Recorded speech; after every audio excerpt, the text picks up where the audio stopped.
அடுத்ததாக நம் முன் பேச வருபவர் எண் 18 சாய் ராகவி எஸ். செந்தமிழே உயிரே நறுந்தேனே என் செயலினை மூச்சினை உனக்களித்தேனே நைந்தாய் எனில் நைந்து போகும் என் வாழ்வு நன்னிலை உனக்கில்லை எனில் எனக்கும் தானே எனும் புரட்சி வரிகளை முன்னிறுத்தி அவையோருக்கும் சபையோருக்கும் என் போன்றோருக்கும் முதற்கண் வணக்கங்களை தெரிவித்துக் கொள்கிறேன்.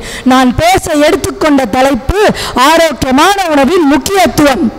இக்காலகட்டத்திற்கான ஏற்ற தலைப்பு. இத்தலைப்பு உலக பொதுமறையாம் திருக்குறளில் இருந்து இதனை விளக்க முற்படுவோம்.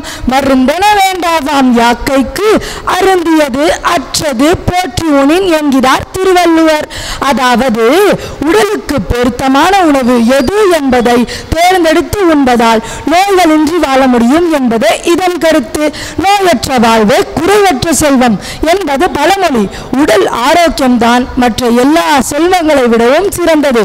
நோயற்ற வாழ்வு வாழ உணவு முறை மிக அவசியம். ஆரோக்கியமான உணவின் முக்கியத்துவத்தை நமக்கு கூறி சென்றவர்கள் நம் முன்னோர்கள். நொறுங்க தின்றால் 100 வயது, அளவுக்கு மிஞ்சினால் அமிர்தமும் நஞ்சு என்று நம் முன்னோர்கள் கூறியதை இன்று யாரும் பின்பற்றுவதில்லை. அதனால் மருந்தே உணவு என்ற நிலைக்கு தள்ளப்பட்டுள்ளோம். இயற்கையாக விளைவித்த பழங்கள், சிறுதானியங்கள், விலைமதிப்பில்லா நீராகாரம், பல்லைய சோறு, பச்சை மிளகா இவற்றை உண்டு வயலில் நெற்றி வேர்வை பூமியில் சிந்த உழைத்து நன்றாக உறங்கி ஆரோக்கியமான நிம்மதியான வாழ்வை வாழ்ந்து வந்தார்கள் நம் முன்னோர்கள். இளைத்தவனுக்கு எள்ளு, கொழுத்தவனுக்கு கொள்ளு என்று பார்த்து பார்த்து உண்டது அக்காலம்.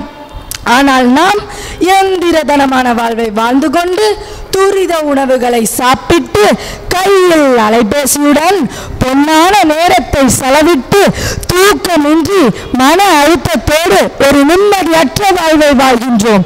நீர் சுருக்கி மோர் பெருக்கி நெய் உருக்கி ஊன் என்கிறது பழமையினர் பண்பாடு.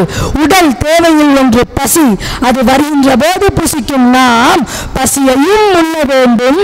காற்றையும் நீரையும் உணவாக உட்கொள்ள பழகிவிட்டால் எல்லா நலங்களையும் பெறலாம்.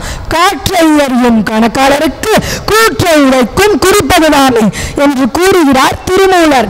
பசியையும் புசிப்போம், பசித்து புசிப்போம், நோயில்லாமல் வாழ்வோம் என்று கூறி விடைபெறுகிறேன். நன்றி, வணக்கம்.